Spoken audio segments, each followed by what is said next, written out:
KikiCast, seus Kiki Lover, Kiki Dog. Ó, vocês acharam que eu tinha dado aquela pausa? O que tá acontecendo? Onde tá? Porque hoje é um dia, assim, pra lá de especial. Estamos aqui com um cara que eu sou fã, que é o professor Vitor Márcio, certo? Médico veterinário, diretor do Hospital Santo Agostinho, professor de excelência, passou de diversas faculdades, né, professor? Uhum. E também, além de tudo, isso aqui é por minha conta apresentação, tá? Costumo dizer, Papa da Leishmaniose. Tá bom. Professor, desde já, uma satisfação assim, gigante saber que o senhor tá aqui, né, nesse bate-papo, nessa coisa tranquila. Te apresentei o projeto, o senhor, graças a Deus aí, abraçou. E hoje eu quero, igual eu falei com o senhor, vamos falar uma coisa leve e vamos dialogar sobre diversas coisas e vamos fazer acontecer e demonstrar conhecimento pra galera. Porque conhecimento retido não é conhecimento, é ignorância. Então bora espalhar esse conhecimento pessoal aí, né não? Com certeza. Então bora lá. Professor, boa tarde. Boa tarde, né, antemão. Vamos nesse iniciozinho aqui, nada mais, nada menos, a gente poder falar assim, uma abordagem sobre a saúde pública, né, hoje, né, assim, é meio complicado a gente falar sobre a saúde pública em tão pouco tempo, mas assim, eu queria que o senhor mostrasse a sua visão da saúde pública dentro da medicina humana com a veterinária pra gente, porque hoje o que eu entendo é que muitas vezes as doenças estão batendo na nossa porta e muitas vezes por falta do conhecimento nós estamos negligenciando. Então acho que nada mais, nada menos é essa união também da medicina humana com a medicina veterinária em favor de um só povo, que é nós seres humanos. Então fala pra gente um pouco sobre a questão da saúde pública, no modo geral, dentro da veterinária e pegando um pouco da medicina humana, por gentileza. Em primeiro lugar, boa tarde, né? Boa tarde a quem estiver assistindo, né? A gente tem um prazer grande poder estar aqui compartilhando e também poder estar aqui na expectativa de que a gente aprenda um pouco e veja um pouco as coisas, né, como elas estão. Mas eu diria que o termo hoje, saúde pública, ele está sendo um pouco modificado para saúde única. E a saúde única, como ela bem fala, ela não está ligada a profissionais da parte privada ou da parte pública. Ela é única, porque a saúde do animal que eu cuido, eu estou colaborando para a saúde do humano que está sendo cuidado pelo médico. E estou colaborando também para que esse animal não seja um animal que tenha que ser assistido por colegas que trabalham com doenças que exigem intervenções. Então, o que é a saúde única hoje? É a gente entender que nós somos moradores de um planeta junto com outros seres vivos. E que somos moradores que estão debaixo do mesmo teto. E por causa disso, a vida tem que ser priorizada. Então, o homem, que é o administrador da vida, o administrador do planeta, e administra mal muitas vezes, ele tem que ter consciência de que ele precisa lutar pela saúde de todos os seres viventes, porque a saúde é única. Então, o cão doente, por uma doença que o ser humano pode ser afetado, ele está demonstrando que a saúde não está existindo, porque matar o cão ou matar o gato por causa de uma doença para não pegar no humano eu acredito, uma incompetência de cuidar da saúde. Então nós temos que evitar que a saúde chegue nos animais, esse é o meu papel, o seu papel, o papel dos veterinários de maneira geral, e com isso você evita que a doença chegue até o ser humano. E o vice-versa. Porque nós temos que lembrar que alguns agentes infecciosos também podem partir do ser humano e chegar até o animal. Então, esse conceito precisa ser melhor trabalhado, porque também os colegas da área da saúde humana também têm que ter essa consciência de que numa família multiespécie, como a gente tem hoje, a saúde do homem precisa ser preservada para não afetar os animais. Vide a epidemia do Covid, Sim. que os humanos transferiam para os cães o vírus. E gatos e alguns animais adoeciam por causa disso. Tanto que a gente pedia para que eles fossem afastados de pessoas doentes. Então a gente tem que ter essa consciência de que a saúde hoje ela é única. E com isso a gente integra as forças, né? E entende melhor a natureza, que também é saúde. Uma floresta devastada é um sinal de doença e que vai afetar nós, humanos, e os animais que nos rodeiam. Eu também, foi muito bom você ter abordado isso, porque eu vejo que como é que as pessoas gostam de nós, eu não vou falar as pessoas, vou falar nós, porque nós estamos incluídos, né? Somos um só ser. Quando houve a questão do Covid, quando o senhor falou, eu achei bem interessante, porque quando se descobriu a Covid, automaticamente a galera já começou meio que a tomar uma distância dos animais, mas não começaram a se preocupar como resolver o problema mediante aquela situação. Uhum. Então prefere fazer assim, não, vou tirar, vou abandonar, vou fazer eutanásia, aquela coisa toda, mas aí acaba que a gente não fala, poxa, tá, ele chegou até agora aqui, não tô infectado, e ele também não. Eu vou abandonar? Não faz sentido, né, professor? Não faz sentido. Não faz sentido. Mas isso eu acho que é uma herança. Talvez uma herança maldita, né?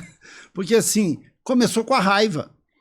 O que nós fazíamos na sociedade para combater a raiva? Quando eu era menino, o que se fazia? Tinha uma medida correta, que era vacinar, mas a vacina ainda era incipiente. E tinha uma outra medida que era fortalecida no serviço público, que era a carrocinha. A carrocinha saía capturando cães de rua. Existiam os laçadores. Eu vi isso acontecer demais da conta. Laçavam os animais de rua e levavam para ser eletrocutados. Porque se acreditava que matando os cães acabava com a raiva. Isso era um equívoco de um tamanho de um bonde. E nós não aprendemos, porque quando nós começamos a conviver, por exemplo, com a leishmaniose, novamente se capturavam animais considerados infectados, nem confirmava se estavam ou não, e pegava esses animais para serem mortos. Então nós vivemos 5 décadas, em que os animais ficavam à mercê do equívoco humano e eram sacrificados aos milhares. Agora nós já aprendemos um pouco, porque viemos agora com a epizotia da esporotricose.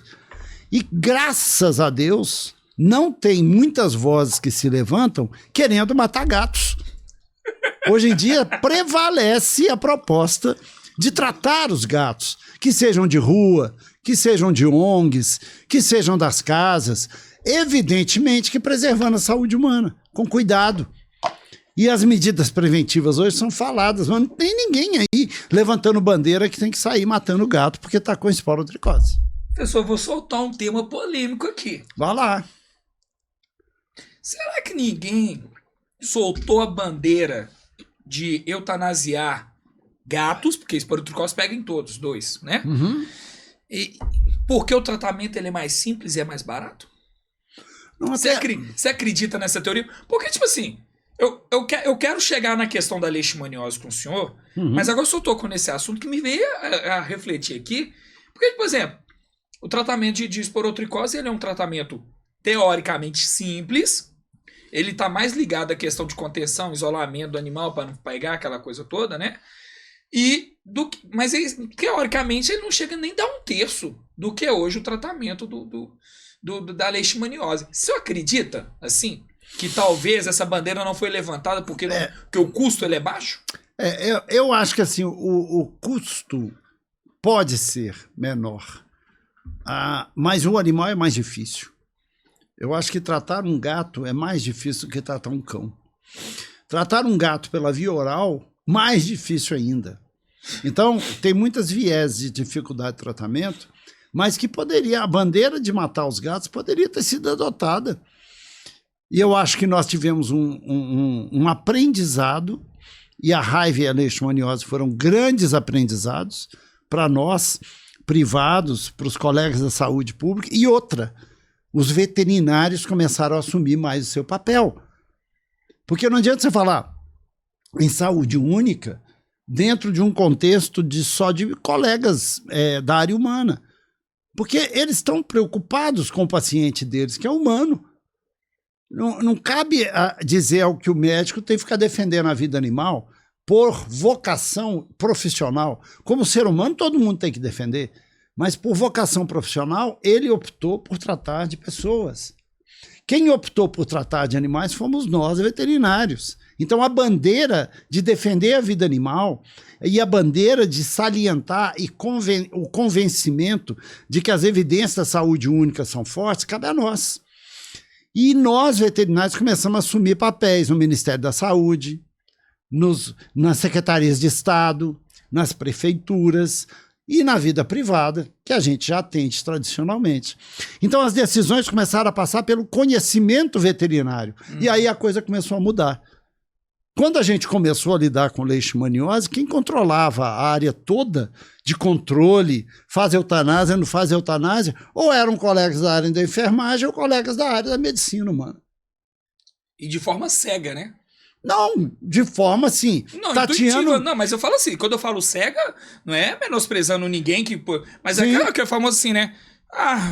Sei lá, passa um óleo queimado, passa criolina e tal, aqueles mitos antigos. Então, era o que passava, né, professor? Então eu falo assim, as cegas por conta disso. Tatiana num desconhecido que era muito mais desconhecido por colegas de outras áreas do que por nós veterinários. Uhum. Apesar da gente ter muito que aprender sobre os animais, é evidente que a gente sabe mais de animais que qualquer outra profissão, do ponto de vista de saúde e doença, né? Sim, sim. E nós não vamos disputar esse conhecimento com os colegas da área humana sobre a saúde humana, porque é para isso que eles se formam. Então eu acho que o veterinário hoje vem assumindo mais seus papéis e vem acreditando de que o animal merece viver. Aquele animal que não vive porque ele é criado para a nossa alimentação, esse animal, os veterinários também têm que entender que eles têm que ser criados com dignidade e respeito.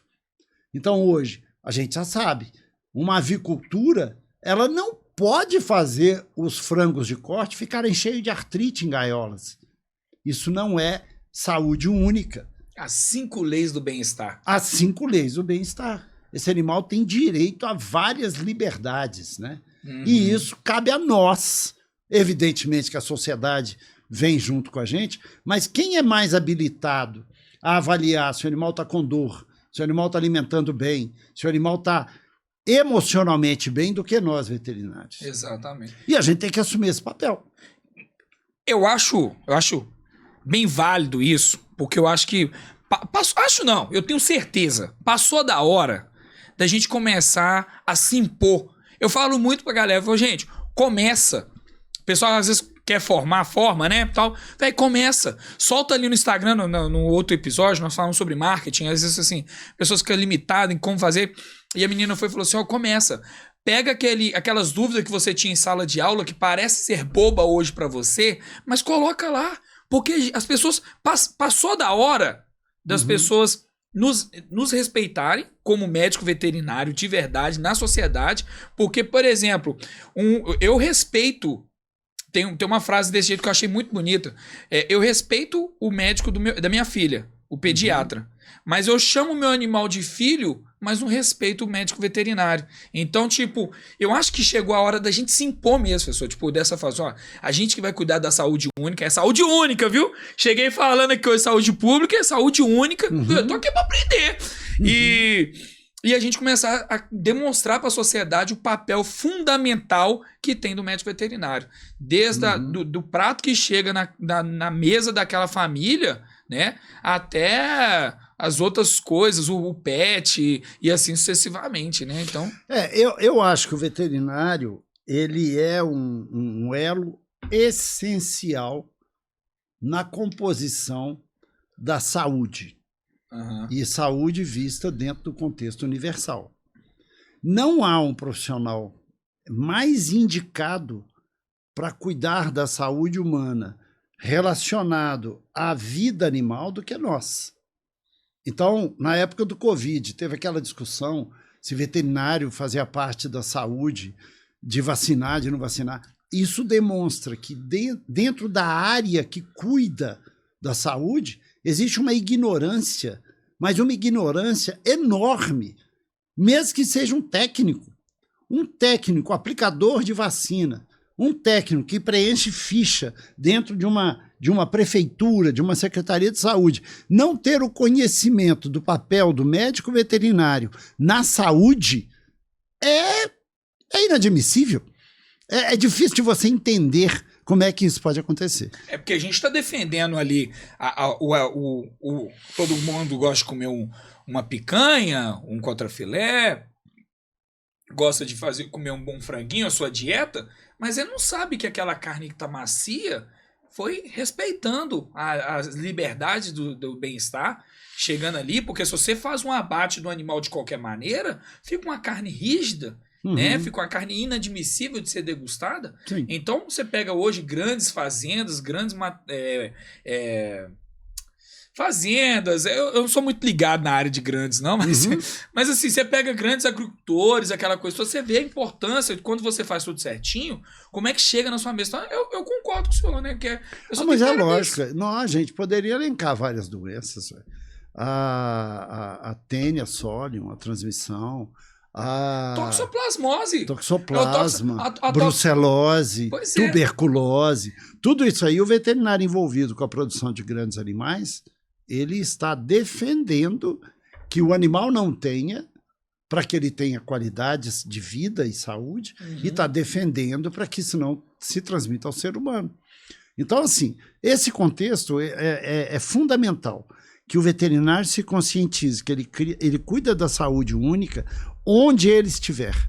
Se ele for um veterinário especializado em bovinos, aves, suínos, equinos, animais silvestres, os pets, que é o nosso caso, sim, que a gente está envolvido com os pets. Então, isso é essencial, porque aí a gente passa a falar de quais são as doenças hoje veterinárias que a gente está envolvido na saúde única, né? E além de dizer o seguinte, a saúde única, ela engloba, por exemplo, um animal com hipotiroidismo? Claro, porque o animal doente numa família multiespécie, ele leva a sofrimento familiar. Se nós pudéssemos evitar a doença das pessoas nessa mesma família, você gera muito mais harmonia. Então, o veterinário que pratica o cuidado de saúde daquele animal que ele cuida, ele está fazendo a saúde familiar. Quanto mais se for uma zoonose, uma doença que possa ser transmitida ao ser humano. Então, se você atende um cachorro, por exemplo, com sarna, ele pode passar a sarna para a família inteira. E uma família doente, ninguém quer uma família doente. Ninguém quer uma família pegando doença de animais, lógico. Aí que vai gerar uma série de situações, né? Vai com ordenar certeza. O bicho, vai querer matar, é aquela coisa toda. Com certeza. Bom, eu gostei disso aí, mas agora eu quero dar uma pitadinha num assunto que eu sou fã. E, ó, gente, vai ter novidade aí. Pessoal, vou falar, hein? Pode falar? Ué, pode. A proposta do Brasileixo? A gente tá pensando muito nisso. Seguinte, de desencadear isso. Seguinte, em primeira mão, estou aqui com um dos representantes da Brasileixo. Para quem não sabe, Brasileixo é um estudo de leishmaniose com grandes nomes da nossa veterinária no Brasil e fora do Brasil. É isso, professor? Sim. E aí, estão estudando para ter uma pós em leishmaniose. Pesado, hein? Pesado. Para você aí, que é médico veterinário, saiu quentinho aqui no KikiCast, viu? Quentinho essa aqui, ó. Ninguém sabia. Falei com ele. Bom, aguarde. Cenas do próximo capítulo. Calma aí. Pessoal, vamos falar de leishmaniose? Gosto desse tema. Falei com o senhor. Pra mim, o senhor é uma referência na leishmaniose.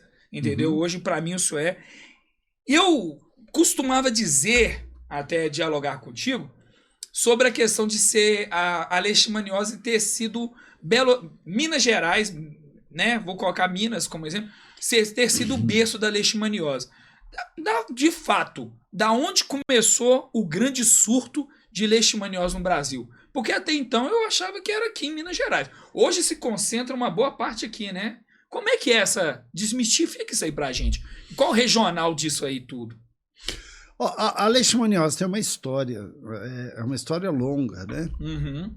Primeiro que assim, leishmaniose você tem que identificar qual é a leishmaniose que você está falando. Existe a leishmaniose tegumentar.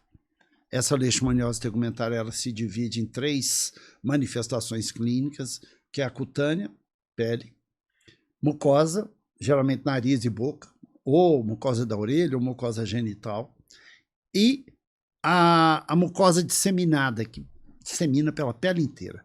Então, essa é a tegumentar. Uhum. E a visceral. A visceral é essa que acomete por dentro. Uhum. Então, o indivíduo com visceral vai ter o baço grande, o fígado grande. A visceral mata, se não tratada. Aqui no Brasil, mata mais ou menos 9% das pessoas que têm.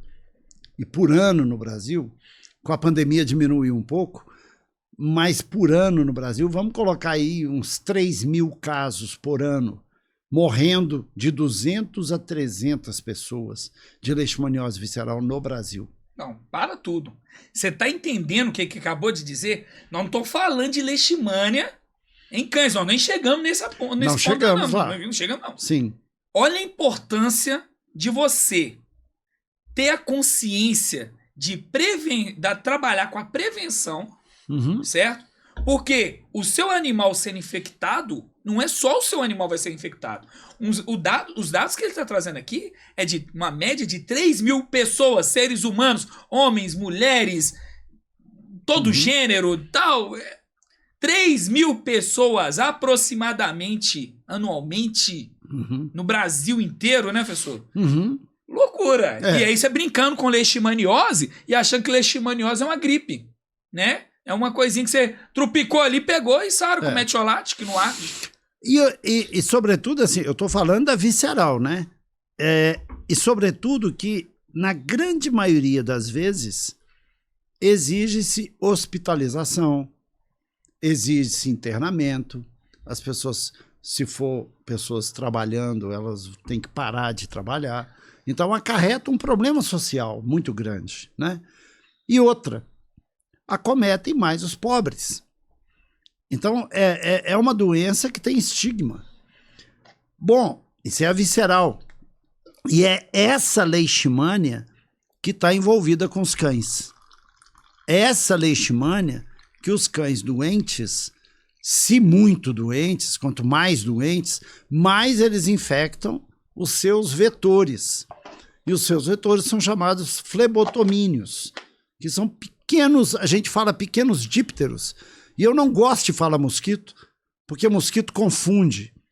Então, não é a Aedes, não é Culex, não é Anopheles. Quem transmite a leishmania é o flebotomínio, que o nome é complicado, mas a gente está falando aqui para um público veterinário, né? Que é a lutsomia da espécie Longipalpis. A lutsomia longipalpis. Mas vem aqui a leishmaniose tegumentar, que enquanto aqui a gente tem mais ou menos 3 mil casos, a leishmaniose tegumentar tem 30 mil. 30 mil casos por ano, que a maioria é da cutânea, mas que evolui para mucocutânea ou a cutânea disseminada, conforme a espécie. Pera aí, nós estamos falando de 30 mil seres humanos? Seres humanos. Seres humanos. Você olhou novamente aí? Hein? Olha isso aí. Agora nós estamos falando de 30 mil pessoas infectadas com leishmania tegumentar. Caramba, eu acho isso um número... Eu não tinha conhecimento desse. O que eu tinha até lido no Brasileiro, eu acompanho tudo lá no site, vou vendo e tal. Eu fico atento a tudo. E eu não tinha esse conhecimento das 30 mil pessoas anualmente, não, cara. Mas essa leishmaniose... Eu acho um número muito alto. É muito alto. Essa leishmaniose tegumentar, ela não mata como a visceral. Ela é tratável. Mas existem casos de pessoas que estão há 40 anos em tratamento, há 30 anos em tratamento. Os colegas estão até convidados, né, a poderem entrar no site do Ministério da Saúde e ver os casos, porque realmente é uma doença que, se ela deixa grandes cicatrizes no rosto, se ela tem uma lesão lepromatosa que pega a mucosa e consome parte do nariz, as pessoas ficam mutiladas. E isso é um problema social. Onde que tem mais leishmaniose tegumentar? Mais na região norte do país. Então, ela chega a ser uma doença ocupacional. Seringueiros, garimpeiros, nas comunidades indígenas, pode acontecer o maior número de casos. O cão e o gato aqui estão muito envolvidos? Não, muito menos envolvidos. Aqui são animais silvestres. Mas eu estou pontuando isso, minha gente, pelo seguinte: se a saúde única aqui não é respeitada e o animal silvestre perde a casa dele, que é a mata, e ele migra para a cidade, os vetores migram também, e a transmissão pode começar a acontecer dentro das cidades. Aí é um caos.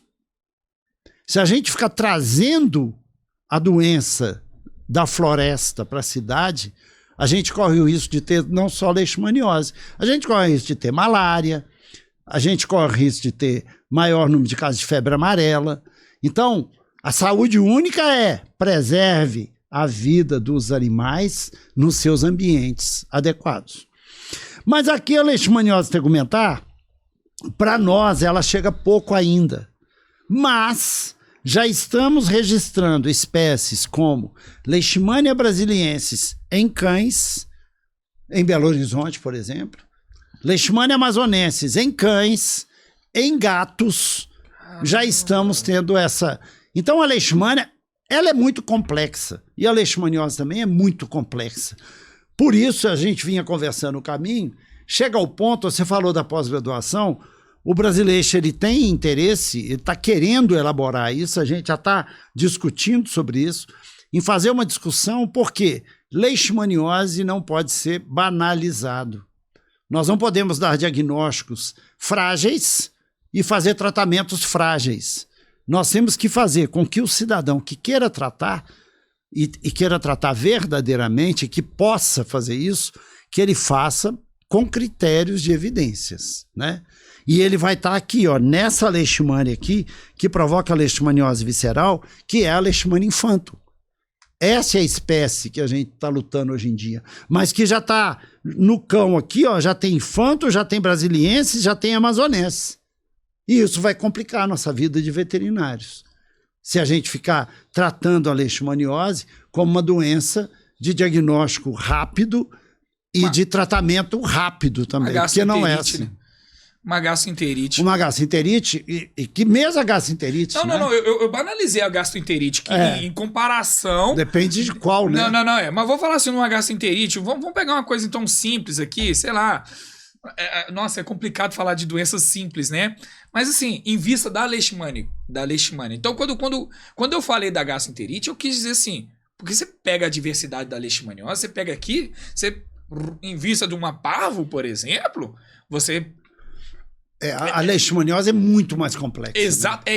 É isso que eu quis simplificar. A complexidade da exatamente. Doença, né? Sabe o que uma vez, eu não sei se o senhor sabe, o Aldair foi meu professor. Aldair. O Aldair foi professor. Aldair, grande abraço pra você, tudo de bom. Sinta-se à vontade, convidado de estar aqui, viu? Eu acho que ele citou uma vez em sala de aula sobre a questão de como os diagnósticos eram feitos. Eu lembrei dos... Eu acho bem legal isso, porque quando o senhor vai falando, automaticamente vai me trazendo umas memórias, sabe? E porque, por exemplo... Você imagina o tanto, como o senhor estava falando, negócio dos laçadores, da raiva e tal. Imagina, e não tem muito tempo. Vamos falar de 20 anos atrás, sendo bondoso, dos animais que eram diagnosticados de forma errada, né?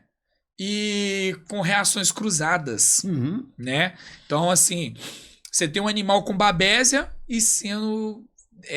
diagnosticado num teste, nada contra a nenhum laboratório que faz os testes rápidos, nem nada do tipo, mas assim, se eu tiver errado, só me corrige, mas se diagnosticar um animal com teste rápido, Eu acho que é uma coisa assim meio louca, né?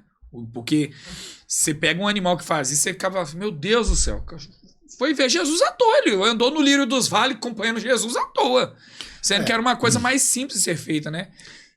E como é que aconteceu esse momento? Vocês conseguiram intervir no meio da saúde única para falar que não era apenas só leishmania ali, porque dava uma reação cruzada. O senhor participou desse processo?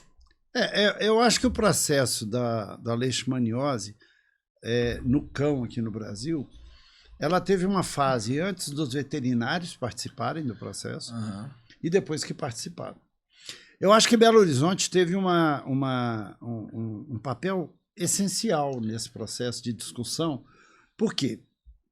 Enquanto a leishmaniose canina estava no interior do Ceará, que é a sua origem, dos trabalhos pioneiros no interior do Ceará, de 2 professores, salvo engano, médicos, da USP, e que fizeram toda a trajetória, ainda com o professor Alencar, era o casal Dini e o professor Alencar, e que fizeram todo o ciclo da leishmania. Encontraram pessoas doentes, encontraram cães doentes, encontraram raposa doente. E verificaram os flebótomos infectados. E verificaram que eles transmitiam, porque esse conhecimento já vinha lá da Índia, do início do século. Porque lá na Ásia também tem leishmaniose visceral. Então, a leishmania, ela ocupa praticamente o planeta. Então, na Europa, na África, na Ásia, no Brasil, os continentes têm leishmaniose. Estados Unidos, então, o continente americano, o continente europeu, o continente asiático. Então, já havia um certo conhecimento e, por causa disso, já tinha sido triado mais ou menos como é que seria o controle. E o controle era o quê? Se o flebótomo se infecta alimentando no cão, e é o flebótomo que transmite para o ser humano, existem aqui 2 alvos, mata o cão e mata o flebótomo, acaba a transmissão.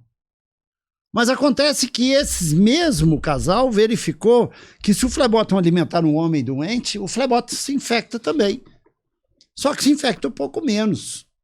Então esse conhecimento já vinha há muito tempo de que essa é a forma de controle.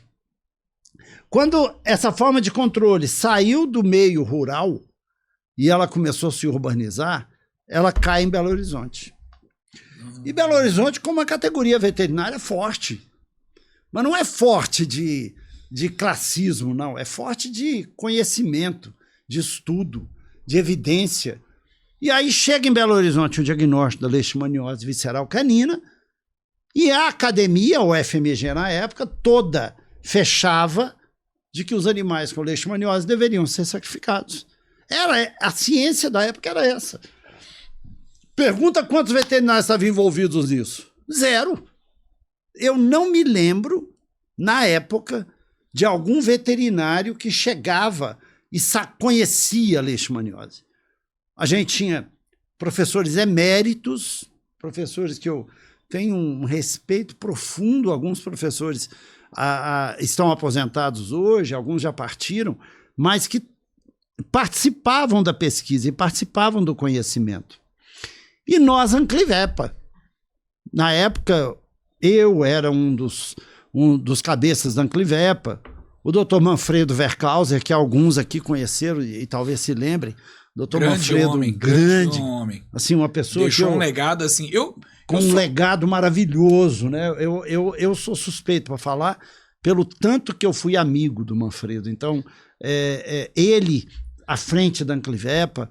Ele só dando uma parada aqui, o Manfredo, eu conheci ele quando eu estava conversando contigo na questão das exposições, todo criador, Doberman, Dog alemão, Schnauzer, Boxer, Pinscher, miniatura, os caras conheciam tudo. O cara é, nossa, excelência, o cara é fantástico, de uma educação prímula, um cara assim, sabe, muito curto e objetivo no que tinha que dizer, isso, mas quando você perguntava pro cara sobre as situações, ou os pós-cirúrgicos, ou sobre a raça. Você viu o cara no brilho nos olhos do cara falando. Eu só era fã dele, bicho. Eu só era fã mesmo. Não. É um cara de dispensar comentários, né, bicho? E o Manfredo, um baluarte nessa história, e um dos grandes líderes da Anclivepa. Eu posso ainda situar aqui uma participação importantíssima do Dr. Carlos Alberto, lá do Hospital São Francisco, que o Dr. Carlos Alberto hoje não está na linha de frente, mas está forte hoje ainda na medicina veterinária. Doutora Carmen, lá da Clínica São Geraldo. Estou trazendo aqui as pessoas que fizeram parte dessa discussão. Doutor Rubens Carneiro, lá da UFMG, é professor lá até hoje.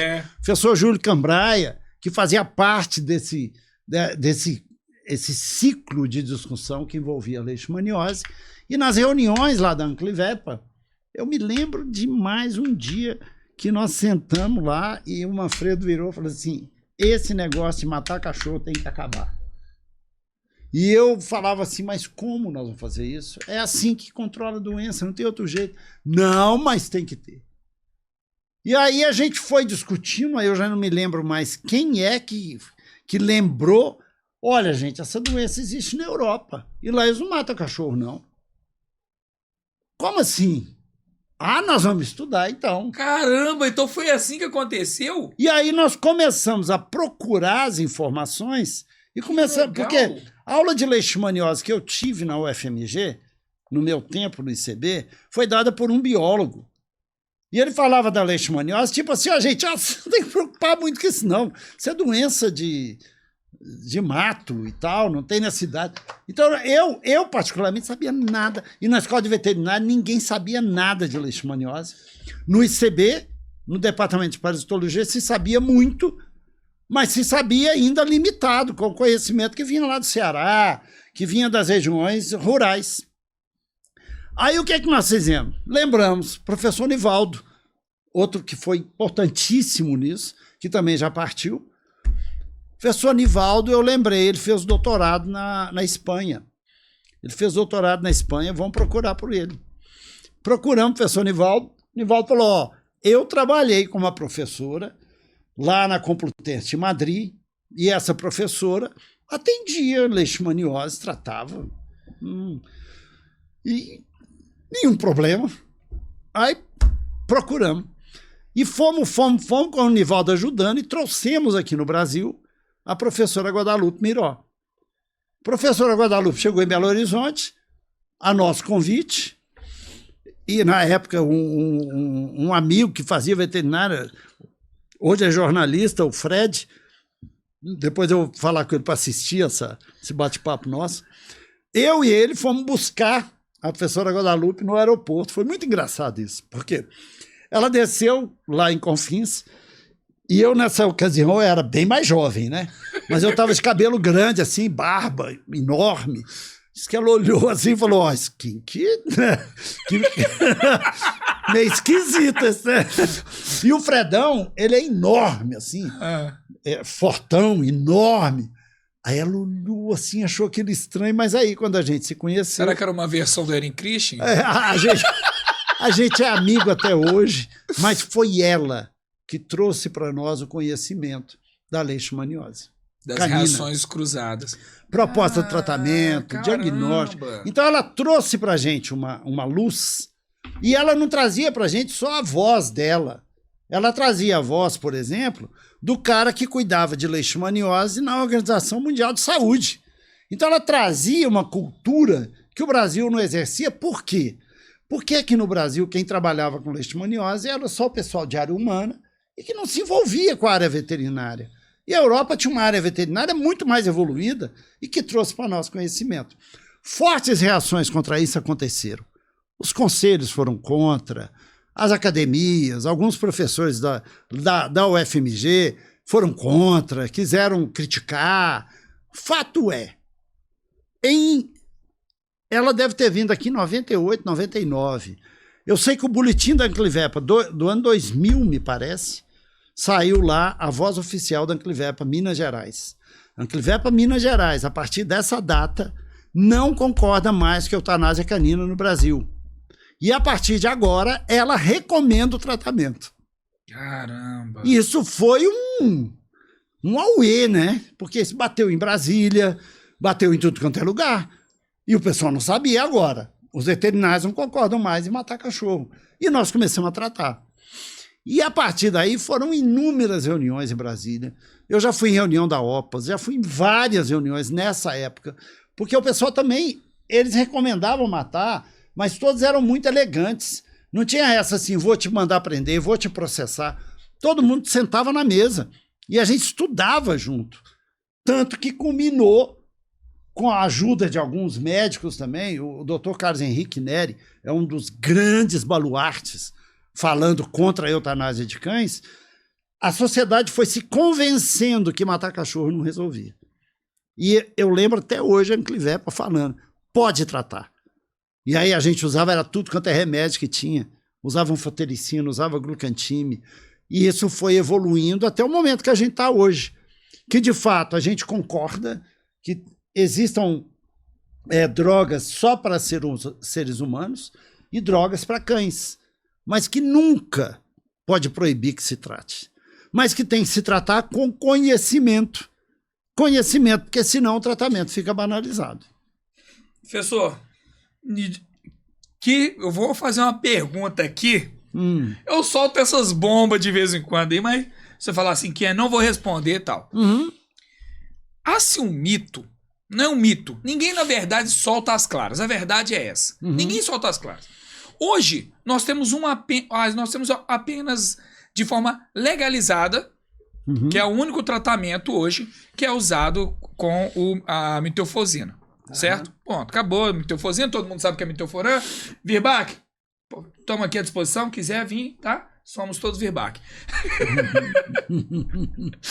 Aí, o que acontece? Se eu for... Beleza, há casos e casos. Não estou desmerecendo mitelforã, pelo contrário, sempre é a primeira escolha.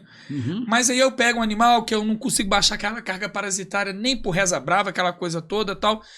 E aí, muita gente, muito veterinário, hoje, colega meu, não trata animais com anfotericina B e glucantime com medo. Por que eles têm medo? Porque há mitos que pode perder seu CRMV, que você pode vir a ser preso por estar interferindo na saúde única e que você está usando medicamento de forma incorreta. Mas não estou falando de uma pessoa que está pegando ali da cabeça dela, não. Eu estou falando de uma pessoa que tem conhecimento. Beleza, é X ml, vou fazer a aplicação de tanto e tanto tempo, pererê. E aí? Isso é verdade? É um mito? Ou o senhor fala, não quero responder?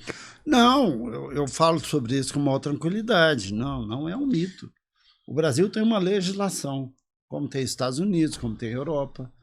E alguns medicamentos não são autorizados para uso em animais. No caso do Brasil, a gente tem algumas drogas que não são permitidas para tratamento em algumas doenças. Então, vamos lá. Pega a anfotericina B. Se você quiser tentar ou tratar um gato com esporotricose com anfotericina B, você pode tratar. Se você quiser pegar um cachorro com esporotricose com anfotericina B, você pode tratar também. Então, existem micoses profundas que você pode tratar. O que existe a limitação é do uso da anfotericina B na leishmaniose, na legislação brasileira, numa portaria ministerial. Não é uma lei, ou pelo menos eu não conheço nenhuma lei que fale isso, mas é uma portaria interministerial que ela pode ter alguma força jurídica. O glucantime é a mesma coisa. Eu já tratei cães com glucantime e anfotericina B há centenas, até que o Ministério da Saúde limitou. Então, o que acontece? Para você ter glucantime, que é o produto usado, fabricado para o Brasil, você não tem, porque o SUS compra tudo. Então, para você pegar o glucantime brasileiro, você tem que entrar na farmácia do SUS, tirar o medicamento para usar no animal. Isso configura crime de desvio. Então, se algum médico for lá pegar para tratar o cachorro dele, é crime, não pode. Porque só é liberado pela receita. Se você importar da Europa, porque lá vende o Glucantin para o cão... Na Itália, por exemplo. Na Itália, na França, na Espanha, Portugal, toda a Europa você compra. Se você comprar e trouxer para o Brasil, a alfândega pegar, ela vai ler Glucantin. É autorizado no Brasil? Não. Então ela vai reter. Então as pessoas trazem dentro da mala, as pessoas trazem escondido. Então, peraí, o senhor tá me dizendo que, vamos supor, beleza. Gente, presta atenção aqui, ó. Por exemplo, peguei, trouxe um Glucantin, conheci um italiano, um ragazzo. E aí, eu pedi ele para trazer aí 10 ampolas, por exemplo. Né? E aí, dentro da mala dele, passou batido e tal. E aí, de repente, eu fui e tratei. Consegui tratar 7 animais com esse medicamento em si. Se de repente, em um dia normal, que o conselho vai lá me fiscalizar, etc e tal, sabendo que a origem dele não é nacional, e sim de forma exterior, ele não pode me fazer, de forma legislativa, ele não pode fazer nada contra mim? Pode. Pode, porque você utilizou um produto que não é permitido no tratamento do cão. Mas aí tá um detalhe. Como é que se eu trouxe ele de fora, não desviei da saúde única, né, do SUS, não houve desvio, e trouxe especificamente para mim? E sendo que, tipo... Você trouxe escondido. Entendi. Você não declarou. Se você declarar, isso vai ser igual. Então, do ponto de vista assim, se você quiser entrar nos Estados Unidos da América, você é cidadão americano, você quiser entrar com uma droga que não é permitido o uso dentro do território americano e você usar e for denunciado, lá você vai ter sanções. Entendi. Todos conferencistas americanos que vêm aqui no Brasil, eles apresentam assim, tratamento, eles falam, essa droga não é permitida nos Estados Unidos, eu não tenho experiência. Porque são legislações que cada país tem. E o Brasil tem essa. Eu concordo com ela? Assim, olha, eu não concordo muito, não. Eu acho que a gente tem que evoluir em novos produtos. Mas eu respeito. Porque nós chegamos à conclusão, dentro do brasileiro, que se nós não tivéssemos essa parceria de ter uma droga para tratar cão e ter droga para tratar humano, nós nunca conseguiríamos tratar os cães como a gente trata hoje. Se o Milteforan não funciona em todos, funciona em uma grande parte de animais, desde que você saiba manejá-lo. E o tratamento não é só com Milteforan, como não é só com Glucantin, como não é só com fotericina B. Se você... E eu já tive muita experiência, se você pegar um cão e tratar só com Glucantin, não vai resolver. Se você não tiver todos os amparos que você precisa ter, seja nutricional, seja com o próprio allopurinol, seja com as drogas de suporte imunológico. E a leishmania você tem que fazer ciência. O tempo todo você tem que procurar, e na área humana também. Olha para você ver, uma doença que mata de 9 a 10% das pessoas, tem alguma coisa errada. Tem droga aí que não está salvando vida também. Não é só nos cães, não. Então, quando eu vejo um cão que não respondeu ao tratamento, que está morrendo de leishmaniose, eu falo com o tutor, eu falo, olha, a doença é grave mesmo. É isso mesmo que a gente tem que esperar. Ela é grave, ela pode matar, e a gente tem que estar estudando intensivamente.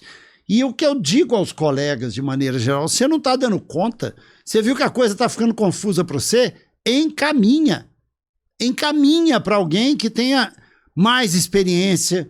Tem muita gente hoje que está estudando leishmaniose mais a fundo. Mas leishmaniose não é uma receita de balcão. Não é tratar uma verminose. Não é tratar uma sarna.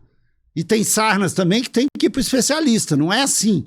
Ah, ele tem sarna demodésica, então dá um Bravecto, dá um Simparic. Não é assim.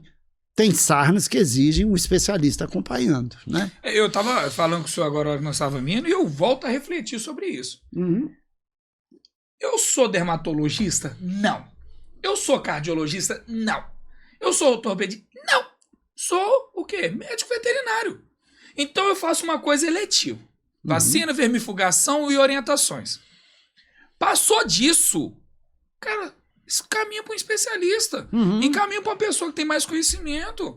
Não vai te doer. Eu vejo isso. Então, assim, viu que é uma coisa que tá te limitando, que não é feio admitir, que você não sabe. Porque você não é especialista. Se você não é especialista, não faz sentido você falar, olha, eu não sei, não é do meu conhecimento. Vou encaminhar você.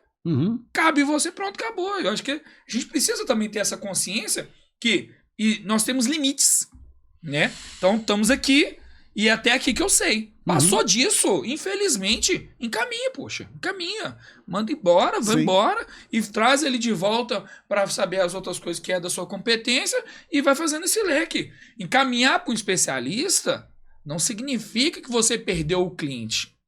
Encaminhar para um especialista é como se você estivesse dando uma qualidade de vida para o seu paciente e após ele estiver recuperado, ele vai voltar na sua mão. Porque você vai se tornar o veterinário de referência para fazer guia de transporte, para fazer vacinas, vermifugações, essas coisas do tipo. Então as pessoas têm que passar a ter essa sensibilidade. Com né, certeza. Professor? Então, não, com certeza. Eu vejo assim, essa linha de raciocínio. Agora, até mesmo pra gente. O papo tá gostoso pra caramba. Eu acho que nós devíamos aumentar isso umas 2 horas. Falar de leishmania. Ó, sério, de verdade. Eu queria que o senhor tivesse. Eu queria que o senhor consegue. Não sei se o senhor consegue dar uma abordada de forma assim, de leishmaniocida, leishmaniostático, e falar os estadiamentos da doença. Não sei se vai ficar. Você acha que vai ficar longo, né, professor? Não, eu acho que a gente consegue. Eu acho que a gente consegue rapidamente dar uma noção. O Leishvet, que é o grupo europeu, ele tem um estadiamento. Então ele seleciona a leishmania em 4 estádios. O brasileiro se inspirou no Leishvet. A gente não fez uma coisa que saiu da nossa cabeça. A gente se inspirou no Leishvet e nós fizemos 5 estadiamentos. Por que o nosso primeiro estadiamento é diferente do estadiamento do Leishvet? Porque no primeiro estadiamento nosso, é o animal que é soro positivo, não tem encontro do parasito e não está doente. Esse animal aqui não tem que ser tratado. Ele não tem que tomar milteforam. Por isso que a gente bate muito que fazer o PCR, fazer a busca do parasito, ela é importante. E por isso que a gente fala muito que ninguém trata sorologia. Não é porque o animal é soro positivo que eu vou tratar. Hoje em dia, a gente tem falado muito. O soro positivo, o animal que é soro positivo para babésia não tem que ser tratado só porque é soro positivo. O animal que é soro positivo para erlíquia não tem que ser tratado porque é só soro positivo. Tem que ter uma série de outros fundamentos para você tratar. Saindo um pouquinho da leishmania, a gente encontra animais que têm sorologia positiva para babésia que toma 5, 6, 7 injeções de misol e nunca vai deixar de ser soro positivo, porque ali é anticorpo. O anticorpo vai continuar. Memória. Memória? Criou memória. Então, a gente hoje tem que abrir a mente que ser soro positivo não é o problema que leva a tratamento. E aí a questão inicial. Ainda existem colegas que pegam uma sorologia, um para 40, um para 80, ou um ELISA positivo, e já prescreve, como se fosse uma questão de balcão. O que o brasileiro pede é, seleciona, esse animal é soro positivo, mas ele é PCR positivo, ele é citologia positivo, os exames laboratoriais dele como estão? Ele está doente fisicamente? E a partir desse preâmbulo você classifica ele. Se ele é todo normal e soro positivo, ele é estadiamento 1, então não tem que fazer nada. Ou tem, ou você faz a domperidona. A domperidona pode ser indicada para animais saudáveis. E na Europa ela é indicada a cada 4 meses para estimular o sistema imune. Agora, adianta dar domperidona o ano inteiro? Não. Isso que eu ia falar com o senhor aqui agora. Isso que eu ia falar com o senhor agora. Até meio assim, né? Até onde vai o leishmaniostático nisso? Porque, tipo, beleza, ele é 1/80. Encolherei ele, coloquei ele tá 1/80, ele é soro positivo, não tem sinais clínicos, os exames estão tranquilos, mas eu vou entrar com andoperidol, um allopurinol, né? Como o pessoal aconselha, aquela coisa toda. Mas até quando? Porque tem gente que fica com ele o resto da vida. Aí daqui a pouco ele não morreu de leishmania, mas morreu de insuficiência renal. O nosso aconselhamento, se ele é estadiamento 1, nem tem allopurinol. Porque a domperidona não é um medicamento que ele vai agir contra a leishmania. A domperidona não tem nenhuma ação contra a leishmania. A domperidona, ela modula o sistema imune. Então, você dá domperidona o ano inteiro, depois de um certo tempo de uso, ela perde efeito. O que, pelo menos é isso que a evidência que eu conheço faz, você dá domperidona em séries. Usa 30 dias, 4 meses depois 30 dias, 4 meses depois 30 dias, e isso estimula o sistema imune que resiste mais à infecção. É o mesmo princípio da imunoterapia que a gente usava com a vacina Leishtek. A gente aplicava reforços a cada 6 meses, porque era o tempo que mantinha uma resposta imune adequada. Agia contra a leishmania? Indiretamente agia. Então ela era uma maneira de você proteger o infectado. Por isso não era vacina. Por isso a imunoterapia não é vacina. Já o cão no estadiamento 2 é o mesmo cão sem doença, mas está infectado. Ele tem leishmania. E esse animal na Europa não é tratado. Não é. Aqui no Brasil indica tratar. Por quê? Porque o Ministério da Saúde pediu, isso foi um acordo brasileiro com o Ministério da Saúde, pediu que esse animal fosse tratado pelo risco dele estar transmitindo. E o halopurinol, a miltefosina, diminui o potencial de transmissão. Mas o que a evidência científica pede? Faça PCR de pele desse animal, olha se ele transmite. Com isso te dá mais gabarito para que você possa saber da medicação que você vai usar nesse animal. E o brasileiro está para lançar a sua revisão. Então a gente está discutindo a revisão agora, a atualização dos protocolos do brasileiro, para a gente ver como é que nós vamos colocar esse animal de estadiamento 2. E sentar com o Ministério da Saúde, que hoje é de colegas, de veterinários, e que são estudiosos de leishmaniose também, que são especialistas, e que podem nos ajudar a compor isso. Já o estadiamento 3 é aquele que uma parte está doente, mas não tem doença renal, e a outra parte está doente, tem doença renal inicial. Esse animal já exige um protocolo de acompanhamento, também associando um tratamento do sistema renal. Aí o nefrologista já começa a aparecer na nossa vida. Alguns animais começam a evoluir uma anemia imunomediada. Aí o hematologista começa a aparecer na nossa vida. O dermatologista está desde o início. Logo que começa a craquinha na pele lá, você já começa a pensar na formação da dermatologia. O estadiamento 4 e 5 é o animal doente renal. O 5 é o terminal, é a síndrome nefrótica, e o 4 é o animal que tem um rim doente. Nesse envolvimento todo de 3 para 4 e para 5, tem as epistaxes, tem as osteoartrites, tem a neuroleixe, tem a oftalmoleixe, animais que perdem os olhos por causa de leishmaniose. Então, é muito complexo. Por isso que se você não conseguir dissecar essa classificação, você tem que falar assim, vou encaminhar para outro. Eu fazia, na minha época de professor lá da PUC, eu fazia isso questão de prova. Eu apresentava o animal e falava para os alunos classificarem estadiamento, tratamento proposto, acompanhamento, prevenção. Porque hoje, eu considero, e falo isso muito nas aulas que eu dou, se o veterinário não indicar medidas de proteção contra vetores, ele pode ser processado por negligência médica. É a mesma coisa que alguém chegar num ambiente... É porque eu esbarrei. Ah, você esbarrou, né? É a mesma coisa você chegar num consultório pediátrico e o pediatra não indicar vacina para o seu filho. Ele está sendo negligente. Negligente? Se for um cidadão com um cachorrinho no seu consultório e você não indicar vacinar, não indicar vermífugo, se vier carrapatinho e não cuidar, você está sendo negligente. Ele vai do conselho e fala, olha, esse médico aqui é negligente, ele não me deu as informações necessárias para eu proteger a saúde do meu animal.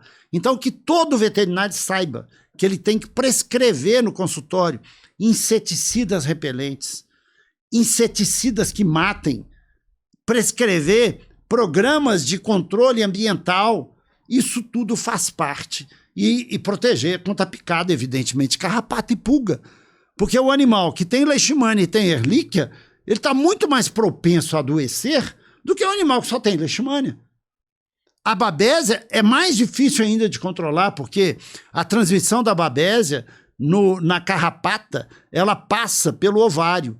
Então as larvinhas já nascem capacitadas a transmitir. Então, nós temos hoje vários agentes de doença que podem ser transmitidos, mas felizmente a nossa babésia é muito pouco patogênica, por isso que eu acho que os veterinários estão um pouco equivocados em como lidar com babésia no nosso meio, mas a Ehrlichia é uma doença perigosa. E não a cura. A mesma coisa da leishmania. Assim, você trata, imizol, esteriliza? Não. Esteriliza boa parte, mas tem parte de animais que vão continuar tendo babésia. E não é por isso que tem que tomar imizol como se fosse domperidona, como se fosse alopurinol. Ou uma água, né? 12/36. Agora, você estava falando, por exemplo, do alopurinol. O alopurinol, esse sim, atua na leishmania e tem o efeito de inibir a multiplicação da leishmania. Então ele não mata a leishmania que está lá. Ele só inibe a multiplicação dela.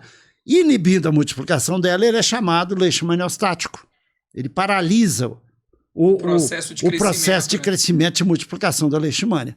E o milteforam, ele mata a leishmania, como o antimônio pentavalente, o glucantine, mata a leishmania, como a anfotericina B, mata. Mas não mata todas. De 100, mata 80. E aí o sistema imune tem que dar conta do resto. Hoje eu atendi um cachorro de 19 anos de idade. Em 2010, eu fiz o primeiro atendimento dele com leishmaniose. Esse cachorrinho, ele foi tratado durante alguns anos, não me lembro o que eu usei na época, mas eu cheguei a usar alopurinol, ele teve alergia, parou de usar. Nós começamos a tratar ele apenas com imunoterapia. Hoje, com 19 anos, ele não toma nada. Ele parou de usar alopurinol já tem, acho que 5 anos. E não está doente, ele está cada dia mais forte. Então a dona me perguntou, e aí, doutor Vitor, e a leishmaniose dele? Eu falei, olha, a leishmania dele deve estar aí dentro, mas eles devem estar comemorando juntos. O sistema imune fala, ó, fica quietinha aí, não multiplica não. Ela vira pro sistema imune, então tá, então deixa eu aqui quietinha, não me destrói não. E estão vivendo prazerosamente a vida. Boa. Professor, com grande pesar, devemos encerrar esse episódio de milhões. O senhor sinta-se à vontade em voltar aqui mais vezes. Inclusive, a hora que nós estávamos conversando aqui, eu tive uma bela ideia. Sei lá, chama algum representante de coleira, porque a gente sabe dos estadiamentos do 1 ao 6, não, ao 5. Do 1 ao 5? Do 1 ao 5, todos obrigatoriamente precisam de estar encolerados. Sim. E chamar o pessoal do laboratório da Virbac, né, para dar uma profundidade sobre o milteforam, para quebrar essas crendices, porque existem muitos mitos, além de ser um valor um pouco alto, mas além disso, tem pessoas que não preocupam com o valor e sim falam, que tomou milteforam e morreu. Não é que tomou milteforam e morreu, não é porque tomou glucantine e morreu, não é nada disso. Na verdade, o animal já estava num quadro clínico bem assustador, né? E aí o medicamento veio, ele não é fraco, né? Veio com tudo, um avalanche. E, infelizmente, o cachorrinho foi ver Jesus lá no Lírio dos Vales. Eu tive essa ideia. Mas aí, sim. Eu só quero te agradecer mesmo de coração por você ter aceitado por estar aqui, né? Muito obrigado. Agradecer mesmo o pessoal do Santo Agostinho aí por ter liberado o senhor, porque esse homem aqui, a agenda dele não é fácil, não. Não é fácil, não, né? Não. Então eu tenho que agradecer ao Hospital Santo Agostinho, ele é o diretor do Hospital Santo Agostinho, um dos melhores hospitais de referência em Belo Horizonte e região metropolitana. Tem diversos trabalhos, eu gosto daquele hospital, que ele tem diversos trabalhos, com bolsas o trabalho da bolsa de sangue, como é que é feito.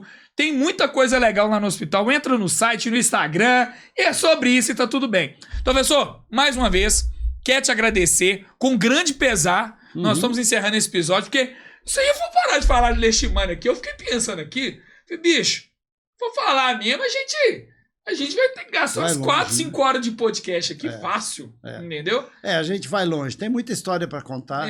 Talvez um dia a gente escreva sobre isso, sabe? Eu acho que o senhor passou da hora de escrever um livro. E eu vou te dar a dica do livro. Enigmas da Leishmaniose, ou Desmistificando a Leishmaniose no Brasil ou em Belo Horizonte, não sei. Eu acho que daria um puta livro. Eu acho que para encerrar essa trajetória toda que o senhor tem feito aí, poderia lançar um livro. Lança um livro aí, professor. Vamos pensar. Pensa nisso aí. E ó, gente, ó, a pós-graduação em Leishmaniose vai sair. Você tem que ter fé. Se você não tiver fé, não adianta. Os homens já estão conversando aqui, viu? Então é isso aí, professor. Muito obrigado mesmo. Nada. Tamo junto e misturado. Vamos juntos. A porta tá aberta. Vem aqui sempre. Muito obrigado. Beleza? Muito Tamo obrigado, junto Kevin. então, professor. Muito Valeu. obrigado. É isso aí.